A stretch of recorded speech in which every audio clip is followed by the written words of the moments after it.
Podcast 192. Are we live? We are. Yeah. Oh, mine is not showing it, so I will trust you. The little thing in the corner that's counting up that says 1, 0, 3, 0, 4, 0, 5. Mine still says scheduled, so Oh, yeah. Well, mine says live. We're going. that's why I don't do the openings anymore. Yeah, you know what? You're probably just delayed. I mean, I get that. It's not your fault, Gary. Yeah, fair enough. Podcast 192. Crazy. It is crazy. 8 away from 200. The fact that the internet hasn't kicked you off after 192 episodes of this bullshit is crazy. Like, let's be honest. The problem is Tim. If we're going to get booted, it's going to be because of Tim. I'm just, I just say what the people want. That's all. I don't know what else people want. I haven't said anything about Winnipeg in about a couple months, so You're saving it all for the tournament that's going to be in Winnipeg. I literally started looking at Kevlar vests yesterday. you know, Like, yeah. I'm actually not joking. I did. Mostly because I thought it'd be funny, but Unfortunately, there's only 2 of us are going to Winnipeg for Masters, and I think As if you won't have any comments back here in Edmonton about all the things happening in Winnipeg, how you're glad you didn't go because you won't get shot, and you planned it all along, so you didn't have to You be know in what? this horrible city. I'm not going to say anything. Winnipeg has some lovely people. It's just they settled in the wrong location. That's all. Yeah, Mr. Kyle Right, I mean- Wong. stabby. Yeah, Kyle doesn't even live in Winnipeg. He lives outside Winnipeg. On Oh, purpose. he settled in the right location, is what you're saying. Yeah, he was smart, very smart. But yeah, I have nothing good but good things to say. Mm-hmm. So, how did everybody's first week of fantasy baseball go? I would Big rather win talk over about, here. the Masters is this weekend. It is. Oh, It that The is. real fantasy sport, because there's no Yeah. sense in talking about the other one. That's right. We just entered the first week of the other one. Golf fantasy is where Yeah. it's at. We're right in like the first 10% of the season. See, everyone, this is how you export How change long the is this topic. season? No, We we're are a in week quarter of the 15. way through. We're Yeah, a quarter of the and- way through. I was making the joke that you guys were bitching it was such a long season. That's all. Isn't it, though? Yeah, that's where the joke came from. It's funny. So easy to stir the Funny. pot. Laugh at it. Laugh. Laugh at my joke. Yeah. I'm out of the basement again, so that makes me happy.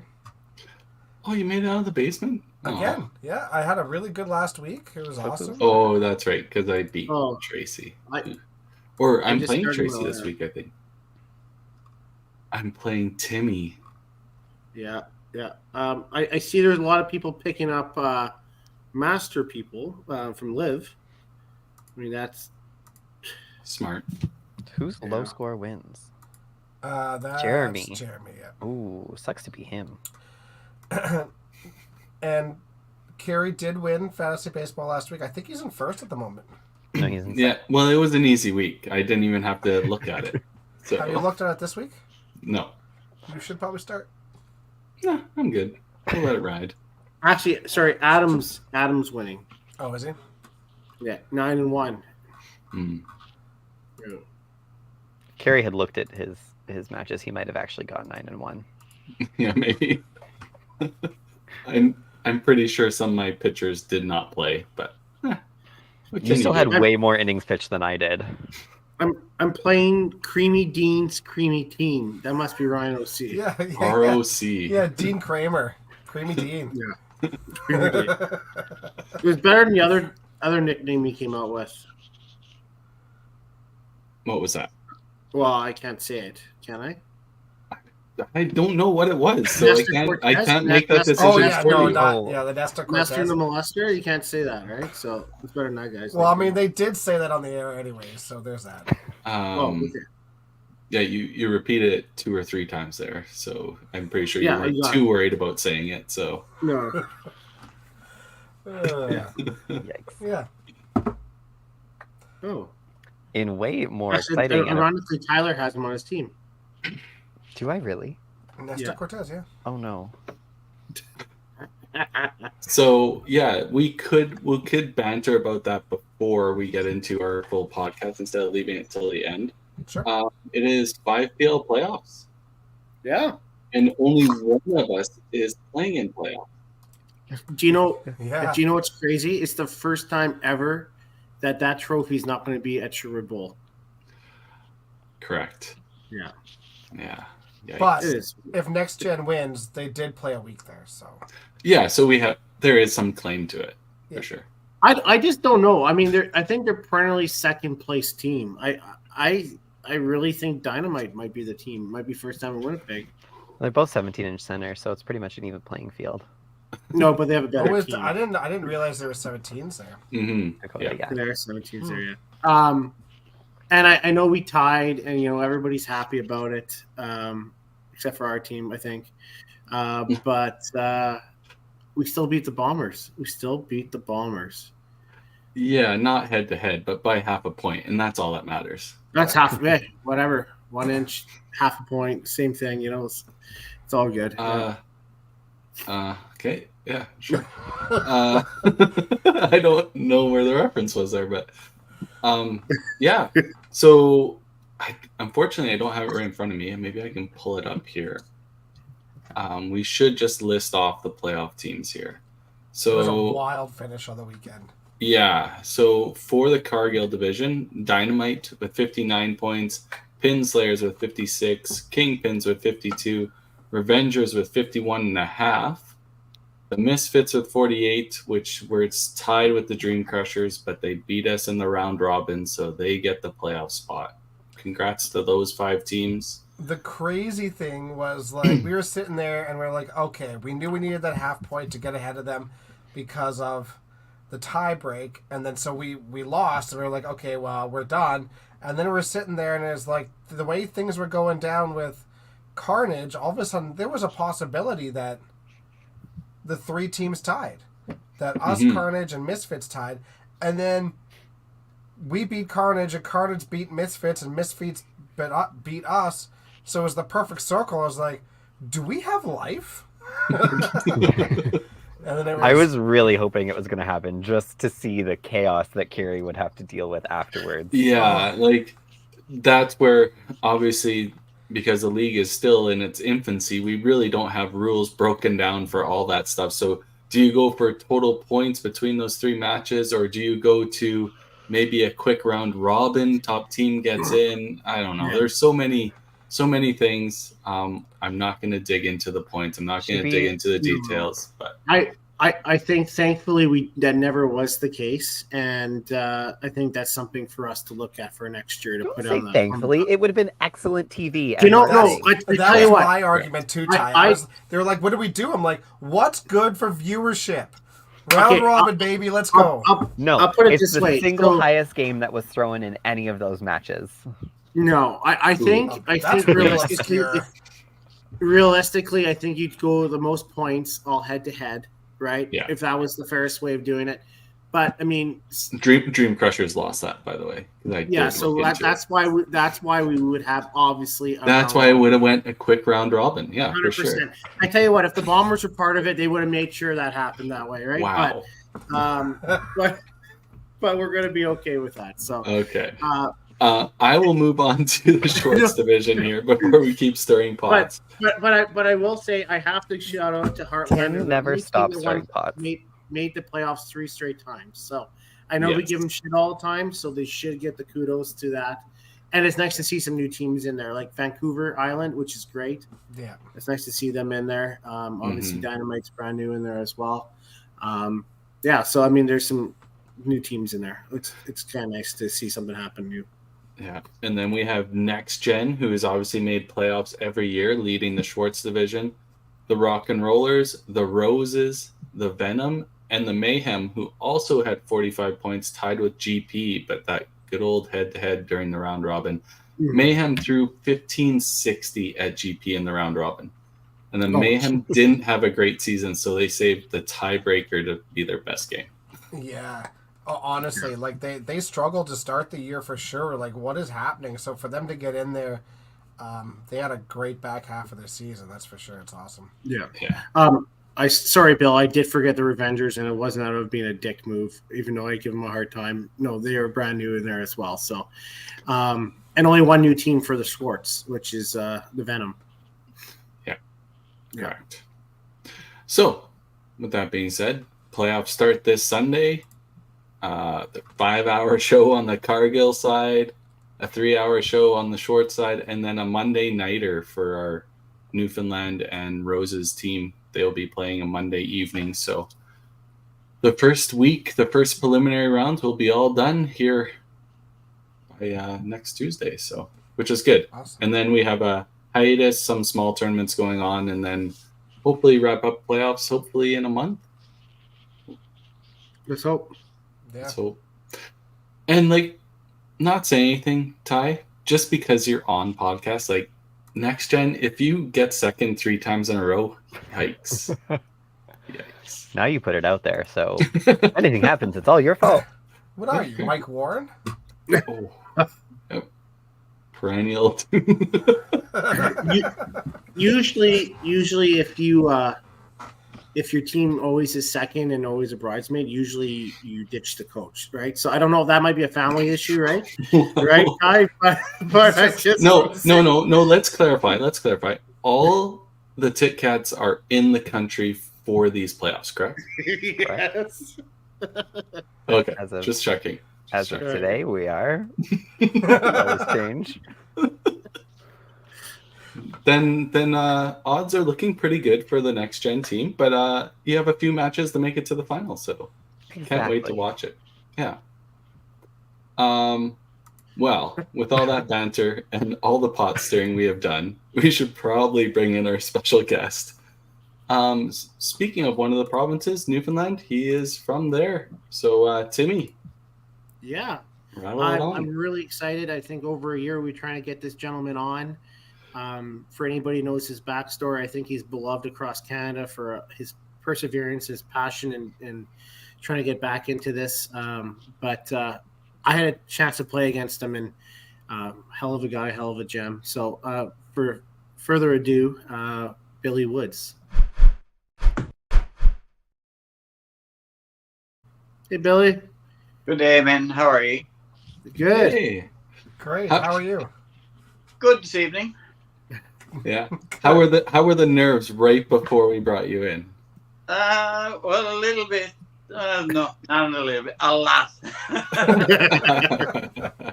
As I put on a post earlier, me nerves. Nerves, yeah, we did I- see that. I did giggle at that. Me nerves are rubber off. It's awesome. You type in Newfoundlander too. It's awesome. It's like me nerves. I love it. Very excited to have you on, Billy. We've been hoping to have you on for a long time, so very excited for it. What were you doing 28 years ago? 28 years ago, at this very moment, if you want to go back in time, I would have been in the OR at the Health Science Complex in St. John's in a fight for life situation, which they did not know how much damage was done to me or anything else really, if I was even going to survive that night. And I guess the end result was next morning was my arm was gone. So this is the 28th anniversary of my accident that happened at around 8 o'clock in the night Newfoundland time. Crazy. By now I would have been, like I said, well in the emergency, in an awful state. So, Right. do you want to walk us through what happened? What happened? Well, I was leaving to come home that evening because I was planning on going to Prince Edward Island the next morning for the Atlantics, which was our bowling tournament at the time. I never bowled the Open before I lost my arm. My holiday, as per se from farming, was I went to the Open the Atlantics for a week. It was just a bunch of hairy arse men up in 40, 45 game tournaments for literally 7 days of bowling in Prince Edward Island, sometimes in Nova Scotia, and a scattered time back in Newfoundland. But it was our week to get away. But when I was leaving to come home, I heard a noise. I live like 100 feet from the barn, And when I was leaving to go home, I heard a noise down by our new manure pit and new manure agitator. I went down, the ice was after jamming in against the pump, and I went to turn the handle on the pump to redirect the flow. And it was, like I said, a late April day here in Newfoundland, this time of the evening. Usually everything freezes up, and I guess the wind blew my boot lace up, or my foot slipped back a little bit, and my boot lace got caught in the power takeoff shaft, which pulled me back onto the machine, or the power takeoff, which is similar to a drive shaft in a car, and the power takeoff was spinning at 540 times a minute. I fell back on it, and instantaneously, I thought I won't use the word here on live TV, but I thought it was begins with F and ends with D. Yeah. But I thought that was it for me, and because when I fell back on the machine, I went around on the machine rotating like a little rag doll. And how long I was entangled with it, I don't know. It could have been anywhere they figured from 3 to 10 minutes. But by that time, it had managed to be between the shaft and the chassis that it was sat underneath. It tore all the clothes off me and eventually flicked me clear, which was probably my savior. And the spin had put me unconscious as with anything. Yeah.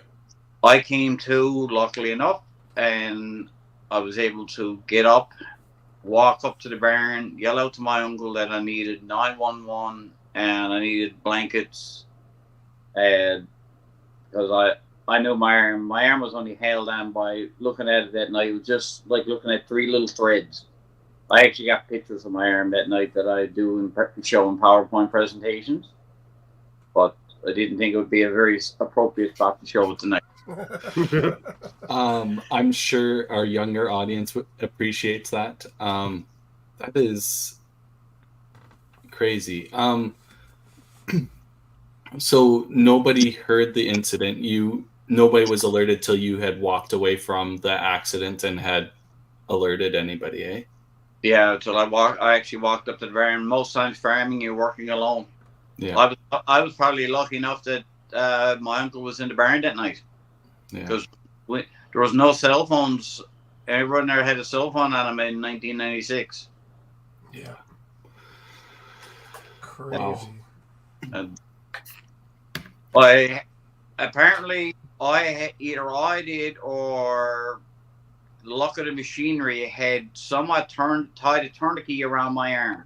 There's a little bit of the story in between that I'm a little bit still fuzzy on, but I was not bleeding totally profuse.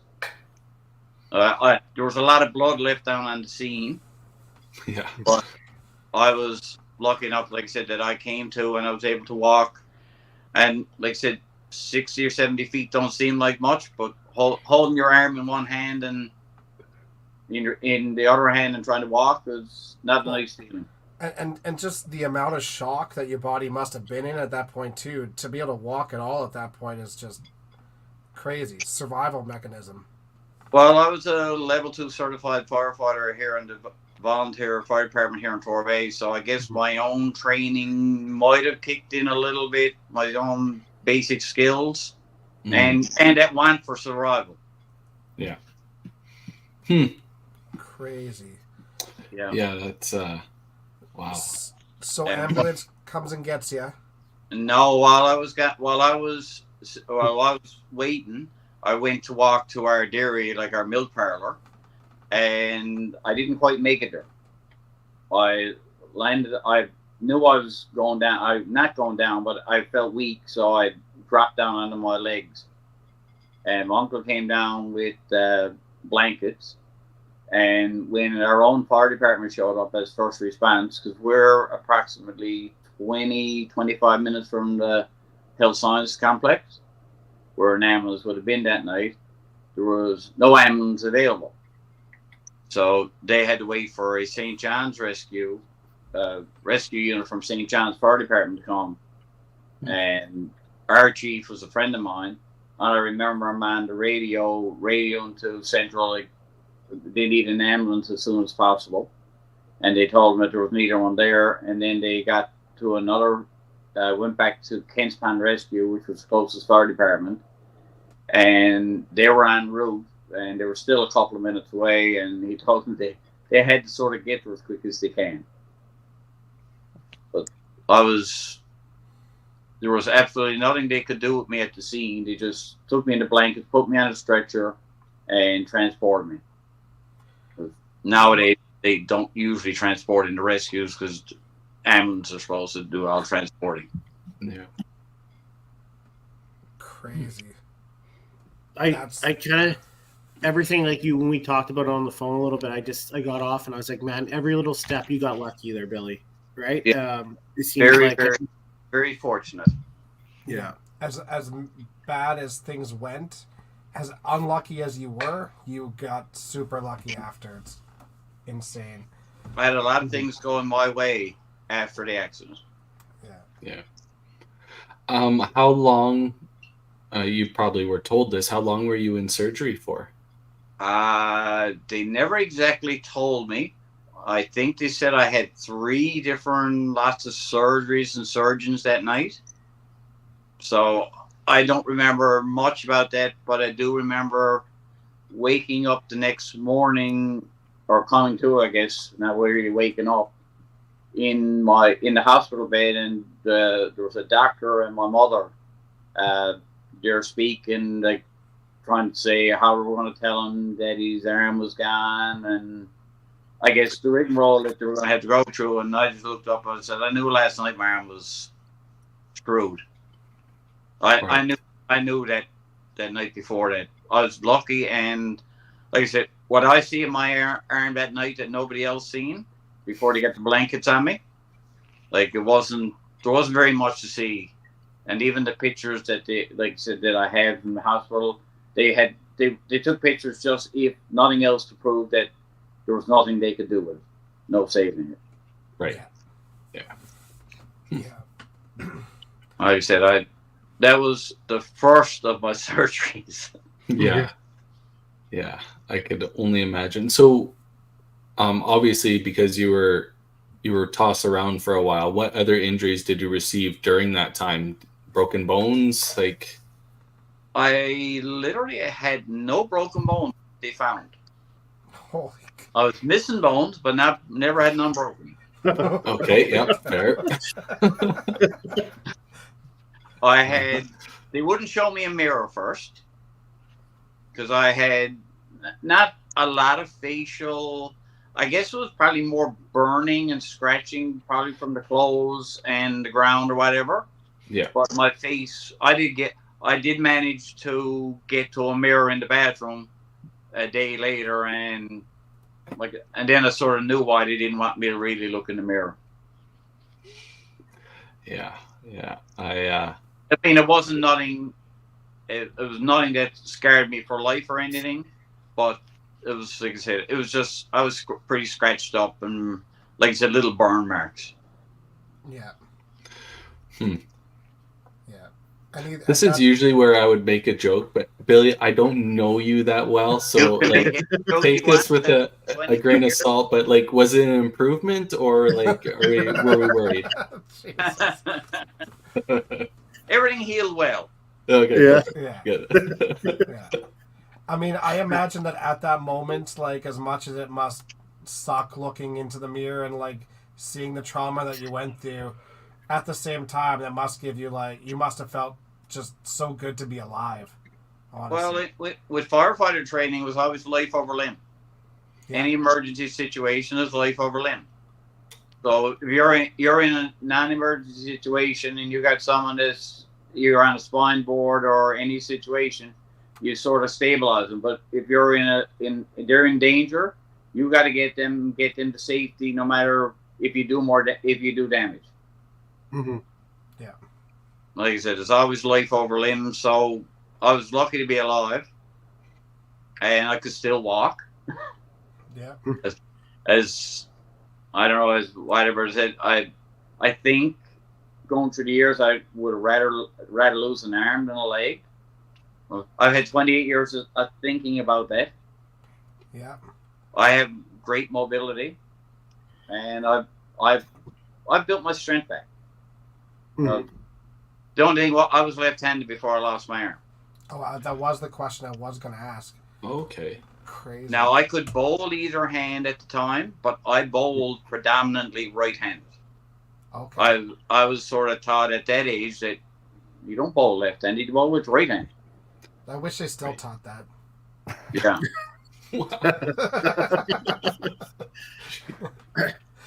But no, So and the bowlers out there.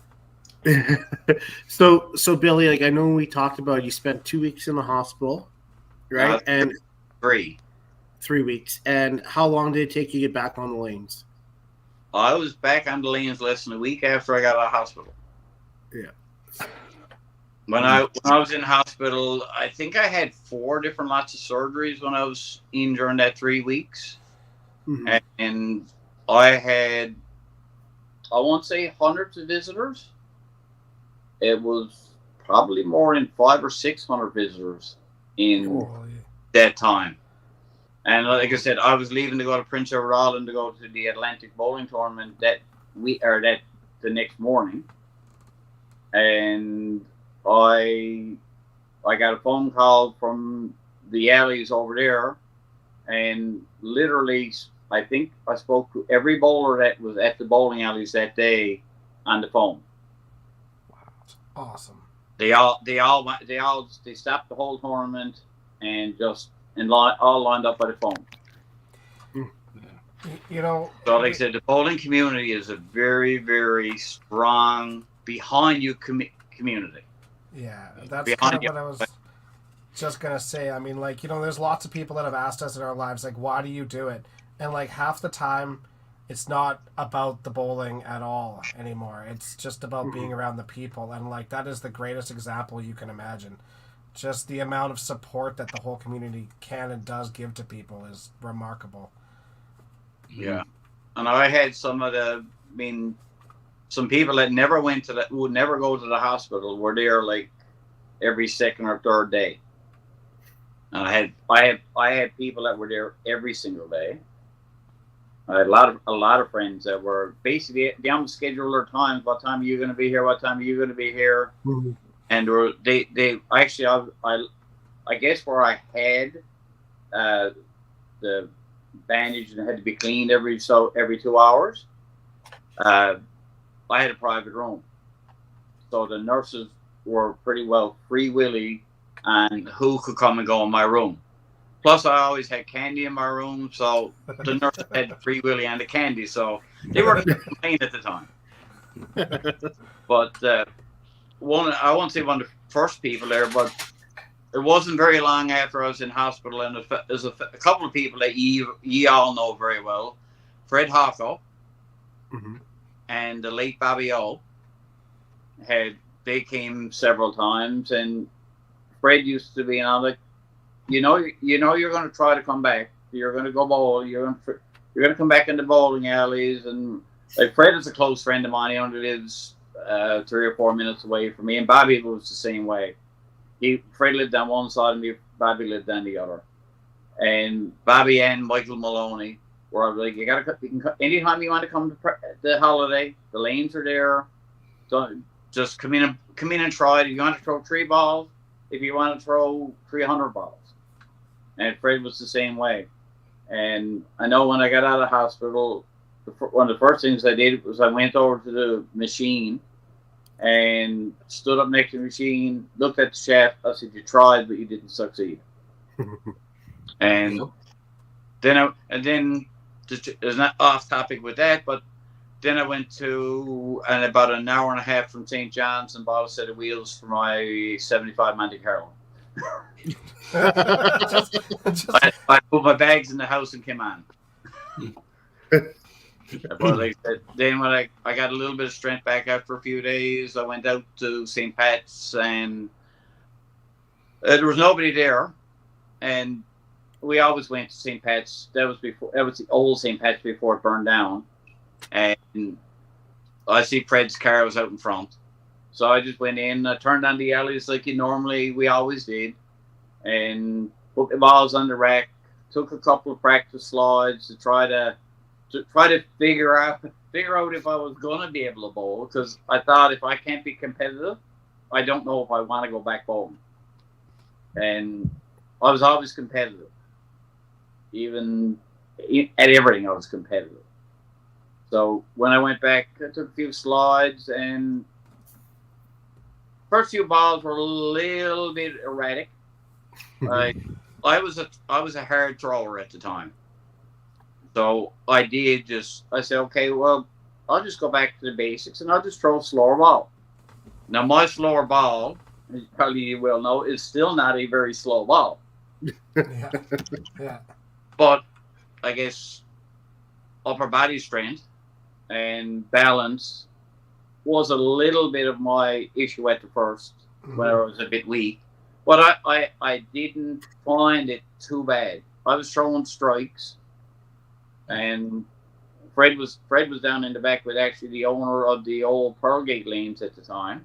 Okay. And he said, well, whoever's throwing there was throwing a few strikes. And Fred said, well, you're never going to guess who that was, who's up there. And he said, that's Billy Woods. And he said, sure, he's in hospital. And he said, lost his arm. He said, no, that's Billy Woods up there. He said, there are his balls. So That's awesome. yeah. So I just went back and piddled a bit to bowling for the first little bit. I said I'd go out and throw some balls here and some balls there. 97, I never tried out for the Open. I was asked to coach the Open. So I coached a team out of, I think, St. Pat's at the time. And I had fun with it. So the next year I said I was going to roll the Open. And another bowler you're fairly familiar with was my sister Cynthia. Well, she was Cynthia Woods. She's Cynthia Whelan, now Matt Whelan's wife. Yeah. Mm-hmm. I went to bowl. I said, if I'm going to bowl, I'm going to bowl with my sister. So I went up to Plaza, and with the help of Art Wells and his coaching, I got right back into the bowling up for the Open, and I made the team, and I made the singles. I qualified for singles. We rolled the qualifier, and I don't remember what scores of the qualifier were, but I know Sean Wells finished first. Michael Squires, who now resides in Quebec, finished second. Robert Williams, another one of our elite bowlers, finished third. Myself finished. No, I finished third, and Robert finished fourth. So Robert won his first match. Like I said, I had never rolled in a singles competition before this, and there was now you have videos and all this on the lanes. At the time, they were telecasting it, and actually, Sean Wells has the videos, and they are on some of them are on my Facebook page. Sean actually videoed my game against Michael Squires, and myself and Michael had a real battle, and I ended up with a 401 that game. I think Michael had a 350 something or something. It was a foolish game to lose with. Yeah. And then in the main one that time, I rolled Sean. I bet Sean in the finals. But at that time, they had actual cameramen out on the bowling alleys, and I sort of credited that to me being on that day, because I had to really focus not to see the people.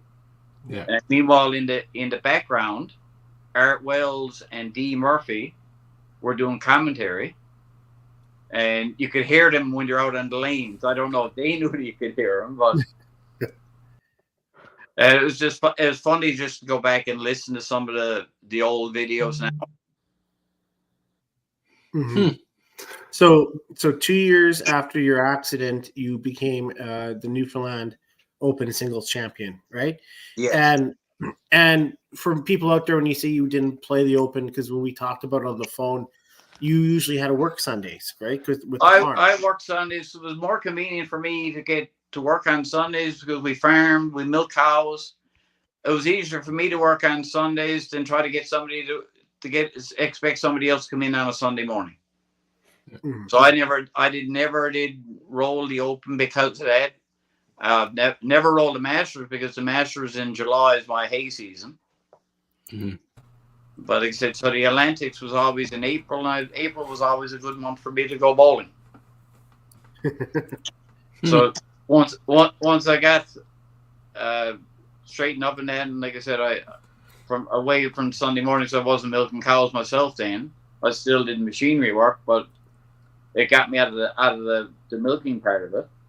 And I didn't milk the cattle a lot of days of the week because I was on machinery. Mhm. And a family farm, you work different and long hours. Yeah. Yeah, for sure. So, Were you better before or after? As a toss-up question, a lot of people would say I was better after. Probably would be yes.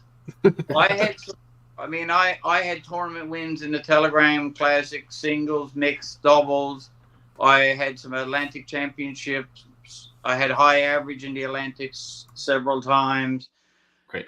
I had 420 with 2 arms, and surpassed that with 1 arm. I had 435. I'm at 420, and I don't know how many countless 400s.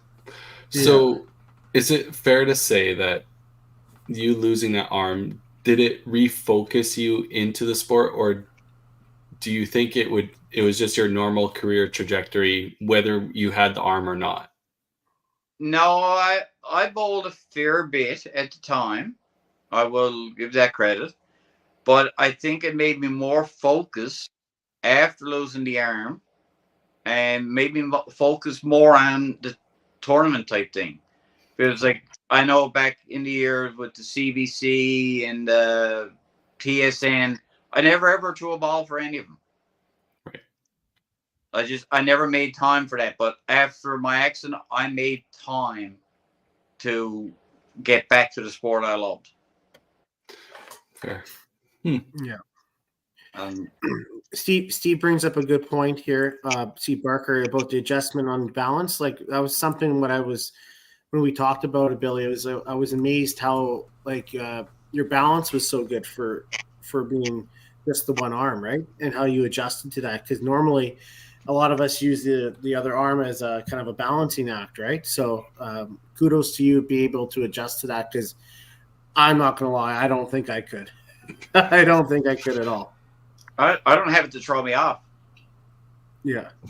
It can't throw me off. If it don't go out right, it's not going to throw me off. Uh-huh. All right. No, like I said, I just slowed down my ball a little bit, and Yeah. when I'm struggling to hit the head pin, I just speed my ball back up a bit. But I've got a slower ball, but like I said, I just speed it up when I'm not hitting. Yeah. I like this. So you said your max score was 435. How many chances have you had at a perfect game? None. Really? No. I've stared on 8 in a row with a chop. But I've never gone past 8, or I finished on 8. I've gone all different routes, but I finished on 11 for the 435. So yeah. But Interesting. And I had an in-pin that should never have stayed in the first block of that game. Fair. Typical. But it's just luck of the draw sometimes. Yeah. Yeah, the first frame really doesn't count unless you throw the next 11. So yeah. But to me, yes, a perfect game would be nice. But I'm happy to be consistent. And I was talking a little bit to Jeff Young the other night about, like, we were talking about balls and ball weights, and I said, "Do you think I should use a different ball weight?" He said, "No, you get great pin action from the ball weight you're throwing." He said, "Your biggest problem is a scatter time, you go off balance. And like I said, you were talking about the balance issue. Yeah. Mhm. Jeff picked up on it right away with Jeff's in St. John's now. And I spared actually a couple of nights with Jeff. And he said, your biggest issue, he says, every now and then you just go off a little bit too fast. And he said, you dump the ball instead of rolling the ball. But I mean, I since my accident, I've had 270, 260, and I don't know how many 250 plus years of bowling in for totally averaging. It's nice to hear you're throwing balls again too, because you did take a couple of years off here recently too, right? I went through some family issues. Just what probably the best way to put it. And I took some time off, and I did take another bit of time off. Then I went back, and then I had overuse issues with my arm too, and that can be well imagined. I do. Yep. There's nothing that I don't do with my right hand. Yeah. Yep. And probably the hardest thing you do is you go to the banquet. Now you got to get someone to butter your bread for you, to butter your bun. Sure. I Well, was we gonna all say, had fun with it. We've gone to restaurants and especially in PEI, and could be 8-10 of us sat down at the one table, and Tony Redmond and Bobby O were usually there, and Tony used to always say, "No, don't give that little another 4-letter word. Anything that got to be cut, they got to be buttered, or anything we got to do anything with. He just give him hamburger and fries." He said that way he can look after all himself. Finger foods only. Yeah. But Mrs. said to me, she said, "What would you like?" I said, "I think I'd like a hot turkey." Well, when it came out, it was all cut up and everything for me. There you go. Perfect. Oh man. Yeah. Like I said, I've heard all the one-handed jokes through the years. Oh yeah. And I'm I sure. make good ones too. Yeah, I think that's not only just part of the bowling community, because obviously everybody knows they're a bunch of jokesters, but you having a great personality and great humor yourself, that it makes the story and the conversation around it probably a lot easier than people being awkward about it and stuff like that, because obviously it is a traumatic injury, and you bouncing back from it is unbelievable. Kathy, Jesus. Yeah. Well, it all got to do with your attitude, your mindset. I'll call it to your activity levels. I'm active. I'm not one. I don't have no office job. I still do mostly physical labor, machinery. I still operate excavators. Like, Crazy. I use my stump on an excavator, and you'd never say that I'm on a machine with one arm until Right. you get off it. And fellows will look at you like with 10 heads, like, "You're loading me in the truck and you got one arm? How?" You find a way, right? Oh, you find Perseverance. well, even doing repair work, like, it's a surprise where you can get your feet to hold something. Fair. Yeah. Yeah. Fair. But now, like I said, bowling has been probably my greatest thing since losing the arm. Not that I'm not at a fair playing level with anybody, but someone said, "Well, why don't you try for?" I don't even know if I qualify for Special Olympics or any or all that stuff. I said, "No." I said, "I'm bowling competitively, and as long as I can bowl competitively, I'm going to bowl competitively." Mm-hmm. I don't want to take a position away from somebody that would have 10 times more fun. Right. Let someone else have an experience of a tournament or something like that.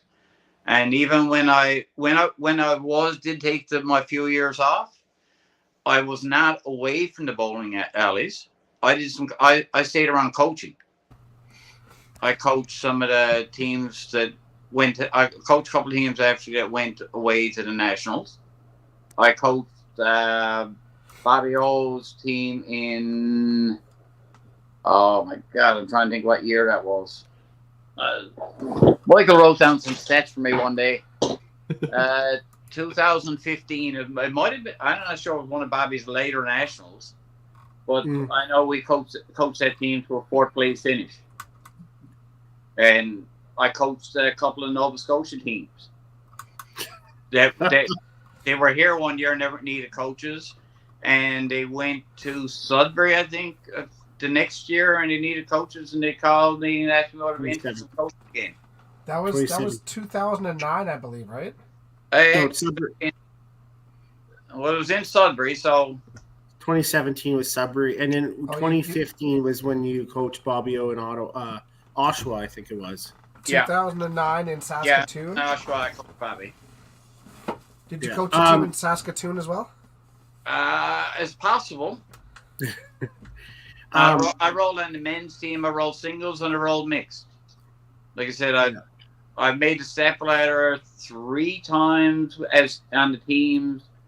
Once finished 4th, once finished got the brand, and of course in 2013 when I had the privilege of bowling with Bobby, Mike, Coach Cal as a coach, Murph, Brad Glynn, which we had on the other day, and Adam Levon.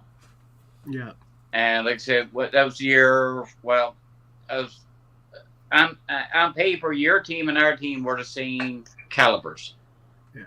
But like we just had one hell of a great tournament on home soil. Oh, you guys were unreal. So we had the Open Provincials here a couple weekends ago, and the North team from Alberta won for the first time ever. And we talked about this on that podcast right afterwards, too. It felt like 2013. So it was the first time that the North team had ever won. It was at their home lanes.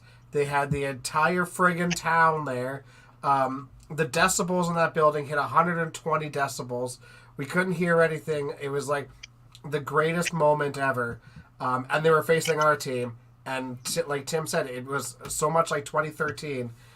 That gold medal match on lanes 1 and 2 on home soil, your guys' first ever win at the Open Nationals, tucked into the corner, and the entire town of St. John's in that building was unbelievable. It was quite the moment. And as much as we like winning and we hate losing, it is really cool watching you guys win and watching you guys celebrate one of the greatest moments in Newfoundland bowling history. It was awesome. Well, it was also extra special for us in the fact that we had Bobby on the team, and it was the first proprietor that ever won a gold medal in his home bowling alley. Yeah. Yeah. That's really cool. And like I said, I had probably my worst tournament of a lifetime. But I said to Cal, no, go on, start with the boys, stay with what's working. I'm quite fine watching. Yeah. If he needs me, I'll come in. But just go with what's working. I said, I want to win. Yep. And I'm a team player like that. I didn't sit on the bench and sulk or like you're not giving me a chance to prove myself. I proved myself that year in provincials and in the stepladder provincials. Yep. You're not always going to have great tournaments.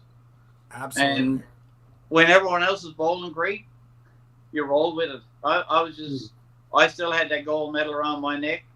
If I had finished first in the average and we had finished somewhere else, I was upset. I would have been upset.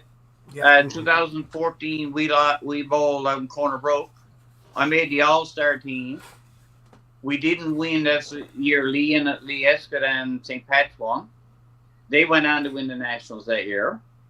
But either one of the teams could have won it. But I wasn't really happy with making the All-Star team. I was more that we didn't win. Mm-hmm. But like I said, they were a good bunch of fellas. We bet them the year before. Either one of the teams were compatible on the lane, same as you guys. Any of the teams could beat either one on any different given day. There was no one had a set advantage. Absolutely. You weren't odds-on favorites going in, and you weren't odds-on favorites either way. Yep. On paper, everything would match up. Yeah. In experience, in talent, and average. Well, average goes with talent, I guess, too. But and tournament play. Yeah. The tournament play and experience all comes hand in hand. Mhm. And having you had some great coaches through the years, and having a great coach behind you, you can't ask for any better. Yeah. No. It was awesome. It was so fun watching you guys win. It was really fun messing with Bobby afterwards. I was going through some of the pictures and like there's Bobby O's like decked out Holiday Lanes smart car. We remember like he was parked between two vehicles at the hotel, and we all picked up his vehicle and turned it sideways so he couldn't get out. Things like that. It was a great year, and we could not have been happier for you guys. Super cool. Yeah, we actually took that vehicle, and I think that's the picture you had up on the profile for today. That picture was taken in Paradise Lanes. Oh God. They brought the car into Paradise Lanes, and we did a little photo shoot in there. That is amazing. Yeah. Well, like I said, Bobby had a heart of gold, and you've seen it's been on your channel before about the rings that he gave us and whatnot. Like I said, there were Super Bowl rings. Yeah. But that's what it meant to you guys, though, and that's Yeah. why it was so cool seeing it. You could see how much it meant to everybody. It was incredible, and like not even just you guys, what it meant to the entire community there. You know, like Well, we had support of everybody. Even like I said, you were the best team. Like I said, that we bet to actually come over and like we're so happy for you. Mhm. Right? There was no sore loser. nope. It still we still feel good about that win for you guys. And I know you can't see anything, but I got goosebumps. Yeah. I still got goosebumps thinking about it. Yeah. I'm permanently deaf, but you know. Well, you couldn't hear much down there. No, you No, couldn't no. hear anything. We talked about it, Billy, when we needed to get liquor after the game was up. We had to go out the back door to go around to the front door, go down the steps to go to the bar because you couldn't walk through the whole facility, right? So Yeah. And beer was important at that point. yeah, it was quite something. I just want to touch base on a couple comments here for you, Billy. One was from Sharon. Sorry, Sharon. This is a good one. I drove across the island with Billy to an open tournament in Corner Brook. We drove in a snowstorm. He was driving with one arm, eating a bag of chips and drinking a Pepsi. Best driver ever. Well, that's normal. A man still got to eat and drink while driving. Come on. I drove a standard for years and plowed snow. There you go. And then Sheila mentioned this one as well. Novelty T-shirt from C5 said 1 ball, 1 strike, no problem. Billy added 1 arm before the first line. He is a real inspiration, great individual to have a conversation with. I still have the shirt hung up in my closet. Behind me. I've got a little man behind me. Yeah. Yeah. That was put on a cake for one of my birthdays, and I instantly took the little man and took the arm off. I love Amputated it. him. I love it. Oh But that man. don't look like me, so I just took the arm and snapped it off. No, I've had fun with it, and like I said, I probably am a better bowler than, or more consistent bowling since I lost my arm. But like I said, it's all in your concentration levels, and I'll touch a little bit on that now because I have severe phantom pain. Mm-hmm. Yeah. And I constantly have the feeling that I have 3 fingers that are being cut to the bone. That does not leave me. My pain tolerance is through the roof. Like I can literally, you can bust me open, and I'll probably look at it and say, "Oh, what'd you do that for?" And I don't feel things. Yeah. And I had nerve blocks done in day surgery every 2 months. So that's one of the reasons I stepped away from bowling for a little bit, because I just get up the line and I could not concentrate. And I'd throw the ball and I'm like, I have no idea where that went. And I went through probably, and this is one that Brad Glynn touches a lot on, what Brad is involved with is probably depression. Yeah. I went through a few bouts, minor, that I just did not want to go out. I won't say in public. I didn't want to go to lanes. I didn't really want to go anywhere at the time. I just wanted to go do my work and more or less be by myself, because I was fighting pain. And I started having the nerve blocks done, and there's temporary relief.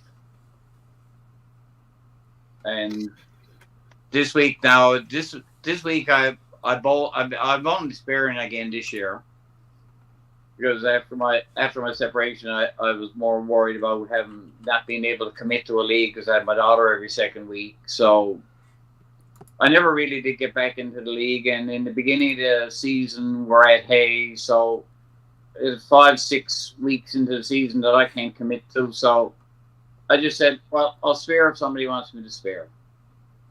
And even sparing now this year, I'm throwing 240 plus average, which is not bad for not bowling. Yep. And some of the years that I rolled for the Opens, I didn't throw a ball in between sets. and like I said, bowled well. Yeah. I used to say, the more bowling it does, the worse it gets. We always talk about it when you come back first night of league after having the summer off, and you have phenomenal nights. It's like being a rookie all over again. You don't know what your bad habits are or anything like that. Yeah. Fun. And then you get into week 2, and then everything comes back and haunts you. But yeah, but like I said, I hear people say, "Oh, I couldn't go bowling tonight because I had a little this ache or that ache," and I can see it if it's in your bowling hand, yes. But I mean, if it's some other part of your body, to me, is an excuse that you just didn't want to bowl, or you're afraid to have a bad night and didn't want to admit it. Yep. Or like I said, everyone says what do you call about here, and this is the other issue I have is short-term memory. Sometimes I lose my train of thought with pain. That makes a lot of sense. mm-hmm. I was afraid this would happen. You've done good, Billy. Yeah. Like I said, it is like I said, it is a bit stressing for me tonight doing this. Like I said before, and I guess now I'm sort of like, oh God, what was I going to say? And it's all good. It's all. And I don't want to get into a repetitive motion to say something that I've already said. Yeah, oh no, no worries. You're doing great. There's no worries about that. Not to dwell on or anything, but you said you've gone for nerve blockers and stuff like that. Is that something that you are still constantly doing, or are you dealing with the phantom pain by yourself? Like how is that looking, and how does that translate to you getting back into competitive bowling and maybe becoming more part of the competitive scene again? I won't say I refuse to take painkillers. I refuse to take any heavy painkillers. I had access to pretty well anything I wanted, and I pretty well refused it. I took it. Actually, that's probably one of the bouts I had of short depression was when I was taking pills, and I wasn't getting enough relief out of it, but it was taken away from my daily life. Yeah. Mm-hmm. More depressing me that way. Since I stopped and I got the nerve blocks, I get the nerve blocks usually every 2 months, and it's day surgery. So you're really shagged up then for a day. But they do usually 5 or 6 nerve blocks in different areas of the shoulder and my stump. But But Crazy. if that, like I said, if that gives me some temporary relief, Absolutely. but like I said, I still grind my teeth every now and then, and it happens occasionally when I'm bowling. Like I said, you'll see me screw up my face sometimes. The Mhm. more I'm at, actually, the less phantom pain bothers me. When I don't sleep well, That when I makes get in sense. bed at nighttime, that's my weakness. Yeah, I obviously we would never know that phantom feeling of the pain and stuff like that, but you can imagine just we get uncomfortable just laying in bed at some nights and you have sleepless nights. I couldn't imagine you having a constant pain that you have to deal with that just takes your brain a solid effort to hopefully push that aside, right? That's crazy. Well, like I said, it never goes away. Yeah. Like I said, I always said to people that I had pain when I was bowling, but I never ever really got into the extent of it. Yeah. Like I'm happy the way I'm bowling. Like I said, even though, like I said, I have shagged up frames that I don't look like I was a bowler. Like you said, I look like a fella that just started bowling. But, I mean, in the last week, the last 3 nights of bowling in the last week, I've had an 8 on the nose. I've had an 880 something, and I had a 780 the other day. And the 780 up St. Pat's, I had 2 doubles for the whole night. Oh, yeah. It's just you had to work to get what you got. Yeah. The engines up there that night were really brutal.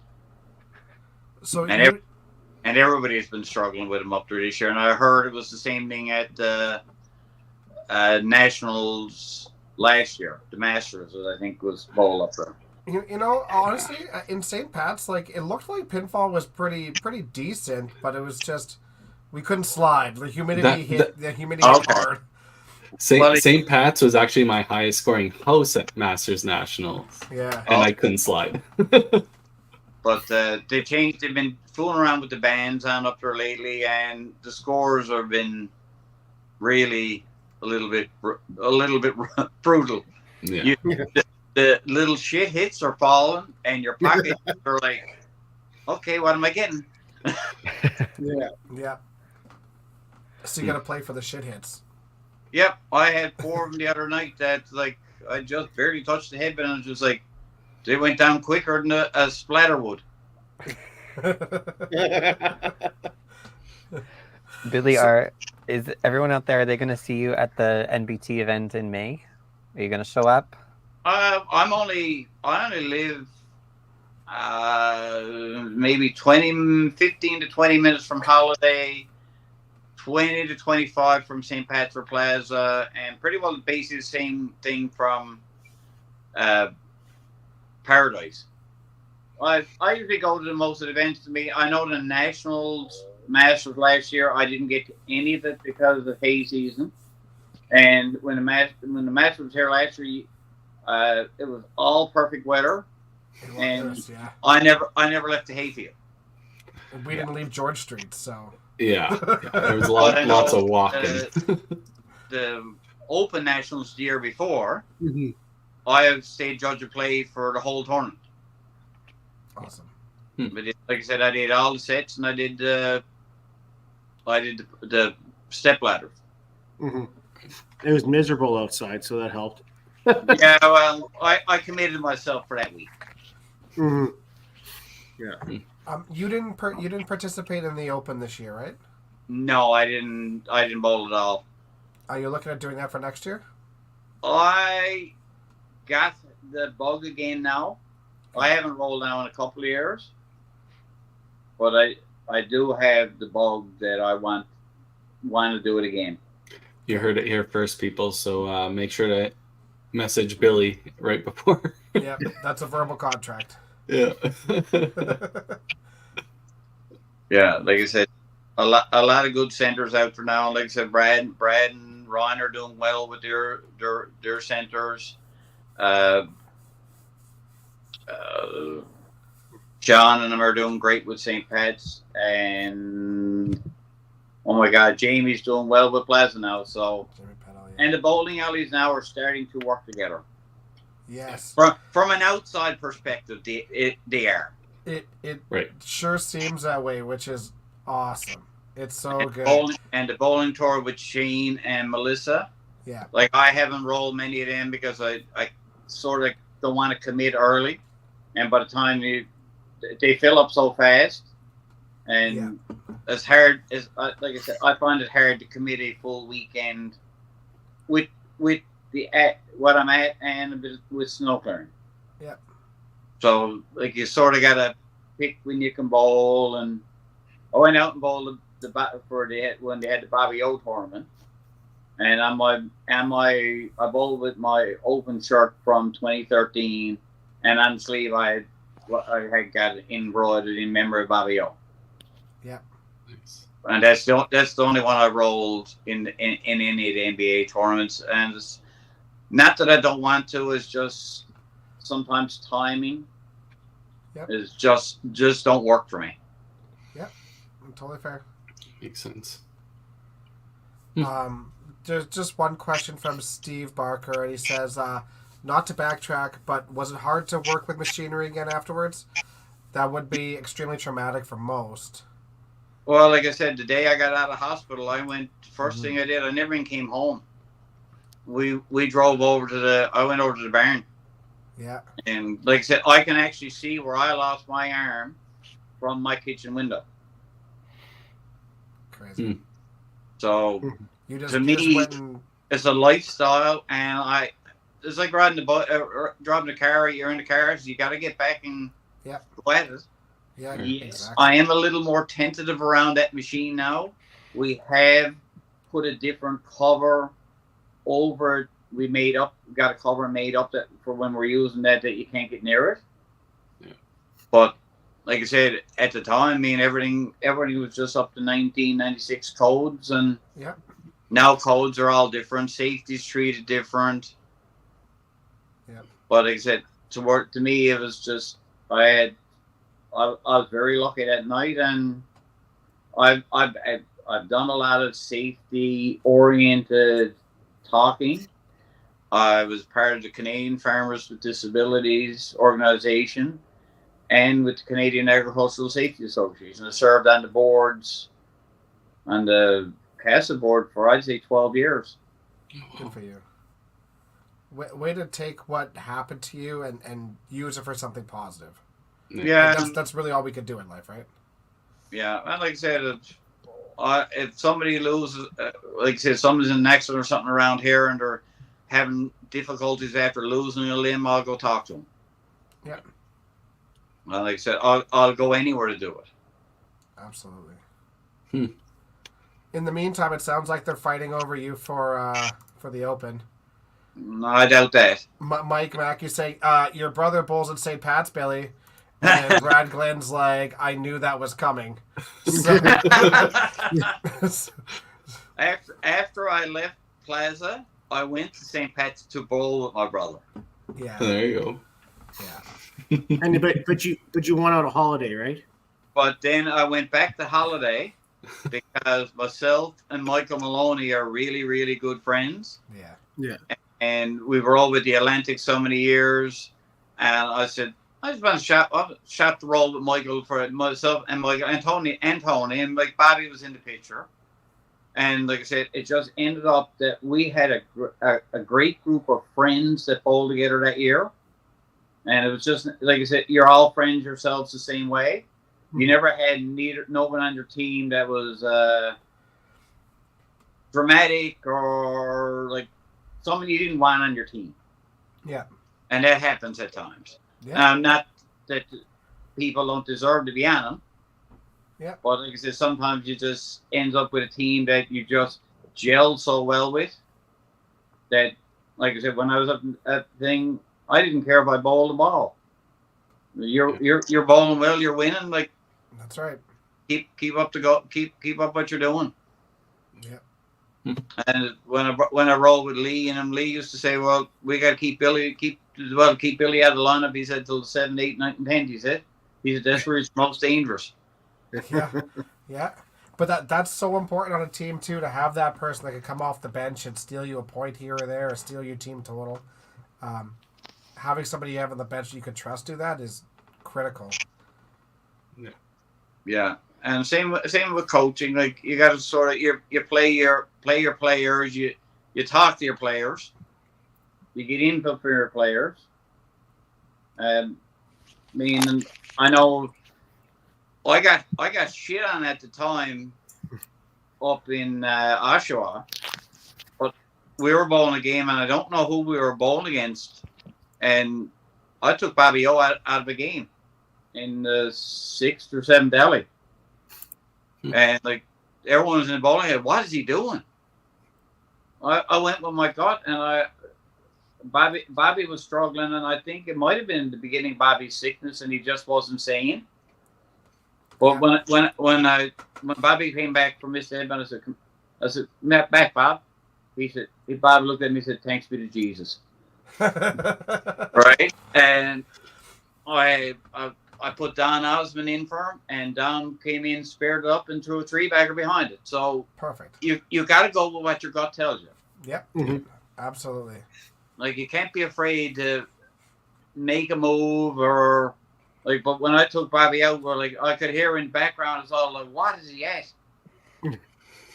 But I mean, you do what you got to do, and I've been in that position. They've been on the bench, and with other teams, and it's like, how could, like, you got no faith in me, or and one of the players would be like, take me out, and they'd be saying, no, you'll be fine, and whatever happens, but you're on the bench.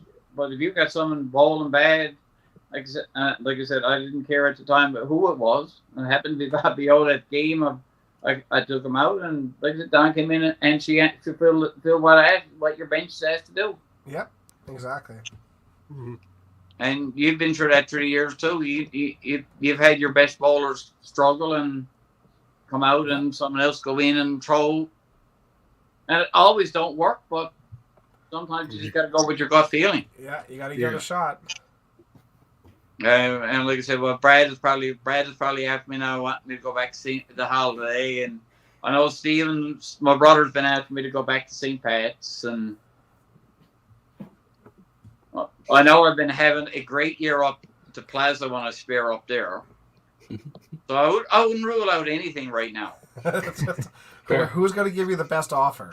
I don't know who's going to want an offer. Who's going to say, nobody wants them. It doesn't seem that way at all. That's for sure. No, but I am seriously, to this point, I'm considering, like, last few years I didn't have the interest of bowl. This year I do. Good. Same as I was talking to you a few times about doing this, and I hemmed and I hemmed about it. I put it off. And when you said about doing it on April 3rd, I said, okay, I'll do it, but I'd like to do it on April 10th. Yeah. And I remember you saying, why? I said, because that's my anniversary of my arm, and if I'm going to speak about it, I think that's the right night to do it. Yeah. I love it. As you spoke before we started the podcast, it's your armorversary. I like that. And Billy, we really appreciate it. I hope you know how loved you are around the country, and I hope you know how inspirational you are to everybody around the country. You're living proof that people can overcome anything and continue to do the things they love to do. So, thank you, seriously. Yeah, you can do a lot if you put your mind to it. Yeah. Fair enough. Amazing. Is there we're just gonna probably wrap up the podcast now. We reached an hour and 15 minutes. Is there anything you want to leave us with, Billy? Any questions for us, or any last words you want to give the audience watching? Don't ever give up on your dreams. Don't let nothing take you down or try to stop you. Absolutely. And like I said, I bowl with a lot of different bowlers. I've met a lot of people because I lost my arm that I probably would never ever have met if I had to continue on with my not normal life, but if I didn't lose my arm, would I have rolled the Open? I don't know. Yeah. But, and the other side of it is, people remember me where they might not remember Joe Blow. Yeah. Because I think we probably would have remembered you regardless. You kind of have you have a great personality. You have a great sense of humor. You get along with people. You're a really kind-hearted dude. No, you're not a person that people will forget easily. That's for sure. no, like I said, I love the bowling community. Like, I've had so much support from family, bowling community, all my, like I said, all friends and all that. And without any support, like I said, one is like offering support, but the other one is accepting support. Yeah. I didn't want support at first. Yeah. Yeah, I was sure. I was very stubborn. Yeah. I think that's a trait that runs across a lot of the bowling community. I think even a lot of people don't accept support in different aspects and stuff like that. And I think that's a great message to give out is if you need the support, accept it. There's lots of people out there willing to help. And like you said, the bowling community is one of the strongest out there. Everybody seems to be family. Yeah. And, Asking and for don't, help and does not don't be mean you're afraid weak. to say something, like say you're hurting or say Yeah. what, like, say how you're actually feeling. Yeah. Like, Brad Glynn was probably one of the most that ever asked me, how are you now? How are you now? And it didn't matter if I was on the same team with him or if I was bowling against him. Yep. Brad would always ask me, how you feeling today? How you feeling today? How's your arm? Yeah. Because I think Brad knew more about me than I probably did at the time. Yeah. No, but like I said, I bowled with some great people through the years. I bowled against some great people through the years, and like I said, I've met some great people through the years, and off and on the lanes, and off the lanes, some of these people have become some of your best friends. Absolutely. Like I said, the first year I bowled the singles, I was very, very intimidated. My first year bowling, to go to the nationals, being I think my arm actually, I was doing well that year, and my arm gave out. My arm, like the last 2-3 games, I think it was Tim. What we said it was. Yeah. And But- I finished in 6th place, just outside the step ladder. But you look at the guys who were playing. I mean, we looked it up that night. It was Bruce Mortar, Mike McNamara, Doug McCaw. You're playing Andre Rochefort won out of Nova Scotia that year, right? But Camboon was another one. That was the top 5, and you were 6, right? So yeah. You can't go wrong with those top 6, right? So no, like I said, I finished well with a net good average, but like I said, my arm just gave out at the last, and I was just straight headbinds. Yeah. Had nothing on the ball. No more fingers or roll going on. You're just It's hitting the coming out of middle. your hand. Yeah. But I accepted it. I mean, I was still happy where I finished. I would have loved to make the step ladder. I probably love to roll singles now more than I ever would have done. Just because basically with the experience of rolling singles. I always rolled team events. Yeah.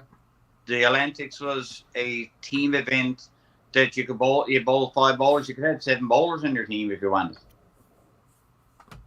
The old And I age bowled. format. And when I started with that, I was very young.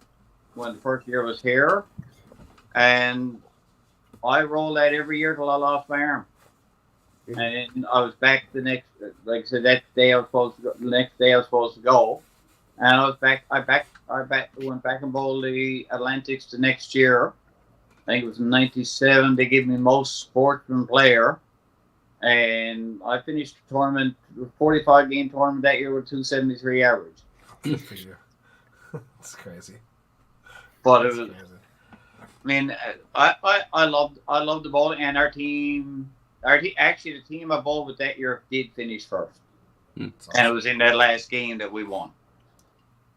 But all the other years that I rolled before that, I rolled with, I won't say the last place team, but maybe the last or second last place team.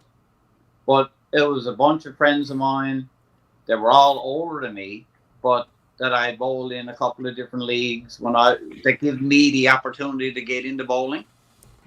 And I just stayed with them. I didn't go jumping teams, jumping ship. That's not in me to do.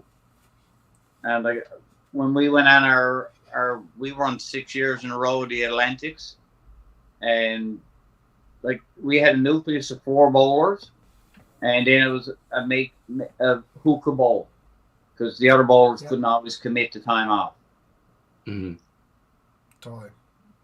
Like I said, I know Michael Maloney was one of them. Tony Redmond was another.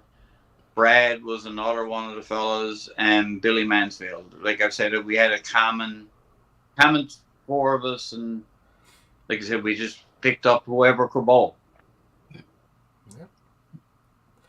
Yeah, it's interesting listening about the Atlantics. I heard nothing but great things about those tournaments. We'll have to get you on and a couple of others to talk about the Atlantics another time on the podcast. Yeah. There'll be years, there'll be 26 teams in that tournament. Holy cow. Yeah, it's a big history that is missed out on that we definitely need to encompass in one of these podcasts for sure. Yeah, and like I said, the unfortunate part about that is a lot of the people that bowled in that tournament are all passed away. Yeah. Because there was, I don't know if you had the same thing up in Alberta, but here there was a brief period where there was no bowlers staying at the bowling. None of the youth bowlers were staying. They were, like I said, you had your old bowlers, you had your middle bowlers, but you had no younger bowlers. Yeah. But now bowling in Newfoundland in the last few years, the interest seems to be well up. Yeah, and the teams have been top notch coming out of her. Absolutely, no question. There's a lot of things they're doing right out there that's really paying off. Yeah, and like I said, even this year, like I said, the mixed team the men's team gone up. They were underdogs, but they pulled through it in the step ladder, and they're not a shabby team to look at anyway. But Brad probably not going to be very happy with saying that, but well, he's rescinding your invite. Yeah, but it all comes down. You got to make the step ladder on Saturday, and then it comes down to whoever bowls the best on Saturday. Yeah, that was always my motto, even coaching. Like you got to be there Saturday morning, and Saturday morning anything can happen. Yeah, exactly. And luckily for us, a couple of times that Saturday morning was just the one game. Yeah, that's the way to do it. Yeah, that's for sure. That's the easier route for sure. And we can't complain. Like Adam was our young bowler at the time, and Adam came out of the shoe similar like Tyler. He came out of the shoe with a 6-bagger. Yeah, and that's hard to overcome when nobody's bowling back. Oh, exactly. Yeah. What did he shoot? Oh, I was bad. I got pulled. I remember that. I wasn't very good. I think Remo went in for Adam me. shot 340 at us. Yeah, I went in for Bobby, and like I said, the game was over, and it didn't really matter what I did. Like we were all just too excited to even want to throw balls in the 19. Well, when it came down to me, really, it was only where I went in for Bobby. It was only I had the 10, 9, and the 10. Yeah. Everyone else had marks coming down the line, so I think the game pretty well was over then. Yeah, you guys won 13-24 to 11-93, so you guys definitely had a decent lead going into it. And Bobby had 132 in 8, so you went in. Tim, for the record, you had 65-6. But What? that said, Remo came in and he shot 157 points for his last 4 frames to get you guys to 222. Yeah, so. I think that's probably Casey Campbell's worst coaching decision, keeping me in for 6 frames. I think Cal's best decision was sitting me and starting Adam. Yeah. Yeah. It is what it is. Yeah. We still talk about that to this day. How bad Tim was? Yeah, I agree. No, just about like I said, what we did that morning. Like I said, it was undecisive at first, and I said, "We want to go with Adam." I said, "I don't mind coming off the bench." Yeah. Not to jinx our team, but we went 8-0 against Quebec the game before, and in my head, and you're like, you never want to go 8-0 ever. Like, it just seems like a bad omen, and we absolutely got killed. And it was a good match for you guys. And it is what it was probably the most biggest experience I've ever had, and the most joyful losing. So I'm never going to take that away. It was crazy. Yeah, I remember just everything going ruckus in there, but. It was an absolute pleasure. I chose not to remember the 65-5. You know what? I didn't remember it at all, Tim, until I looked it up right now. Yeah, it was a good 11 years ago, right? I could have stayed silent about it, but No, it's in video history forever now. So yeah, I didn't do it. Thank you for everything, Billy. Seriously, thank you so much for coming on. It's been an absolute pleasure. And thank you for sharing your story. Like I said, you're an absolute inspiration to everyone. And that was probably the year I got to know you fellas the best. Yep. Yeah. Absolutely. makes sense. Oddly enough, right? I can't believe you mixed with the losers after you beat them. We were buying them drinks. Come on. Well, yeah, exactly. One of us was drinking to drown our sorrows, or one of us was drinking to be happy because they were happy. So, like, either way, we were drinking together. So, well, I'll never forget it though, because Bobby O said he went that like everyone's all celebrating. Bobby said, "I'm staying sober." He said, "I want to remember this." Yeah. Now he did have a few drinks, but like he said, "I want to remember this night." Yeah. Honestly, good call. Because any you know yourselves, any of the nationals or any tournaments you went to, the party room was probably one of the newfie rooms. Yeah. And there was always spoons going, and for sure. And everybody was welcomed. Yeah. Absolutely. That's the way of you guys. That's for sure. Yeah. That's awesome. Yeah. And I was warned before I came on the podcast tonight, and I don't know. Hopefully, I didn't talk too quick. No, you've been good. You've been good. I've awesome, understood every word you've said, Billy. But Cynthia called me before. I was talking to her before this. She said, "I never forget the first time Matt came down, and he was like flabbergasted. He could not He was like, okay, what did he just say?" Yeah. There, we've had that with many interactions, obviously at bowling tournaments with a bunch of Newfoundlanders out there and stuff like that. It is a little bit hard when you guys are talking together, but when usually you're talking to us, you slow it down for us so we can pay attention. Where I got involved with safety organizations, like I'm like where I don't live in St. John's, I'm out in the country. But like I said, it's grown up around me in the last 20 years, something shocking. Yeah. Like I said, I'm lucky enough. I still got meadows all around me. Yeah. And I got like I said, I got the picture up in the background. I don't know if you can see the ocean, and that's the ocean looking in at our land. Oh, that's awesome. That's our farm there. Oh, cool. That is neat. Yeah. So I mean, I got $1 million view, and like I said, I guess I got like a cat. I got 9 laws. I don't know how many more I can. Well, hopefully you don't risk too many more. Yeah. That's for sure. You manage the risk. But when I went to the mainland with the safety conferences, like when I introduced myself, there wasn't. I don't think there was a person. I think the French person was probably the only person who might have had a chance to understand me. Yeah, fair. Because they probably thought I was speaking in a foreign language too. Absolutely. Yeah, exactly. Yeah. Once again, Billy, we're going to thank you. We're going to sign off here. We're hoping we can get you on for another one, maybe specifically the Atlantics that we've been talking about. Yeah. You've been an inspiration. You filled this in on your story, and I hopefully everybody across Canada that's been watching for the last hour and a half got to know you a little bit better, and hopefully we get to see you out on the lane soon.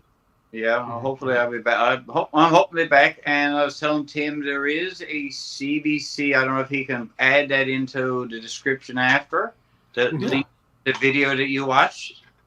Yeah. Correct. Yeah, I can Yes. I can add that into there. Absolutely. Yeah. Because Done deal. NTV did come down. Like, I've had several videos and that done of me doing different things. And like I said, if you can come across that video that Sean put up with the bowling at that time, Okay. like I said, it just goes to show what you can do. You bet. Absolutely. Yeah, we'll Yeah. add that in the two for sure. Awesome. Well, just to recap for next week, it's usually ladies podcast, but we are taking it on as the ladies are going to do the podcast after the Diamond Ladies Classic, since they've already done a pre-show. They want to do a recap show, so that makes a lot of sense. So you get to see our beautiful faces again next Wednesday and Sunday and Monday, and wow, lots going on. All right. Once again, thanks again, Billy, and we'll check you all next week. It's been a pleasure with you, and thank you for your invite. Of course. Thank you, Billy. Thanks, Billy. Can't thank you enough.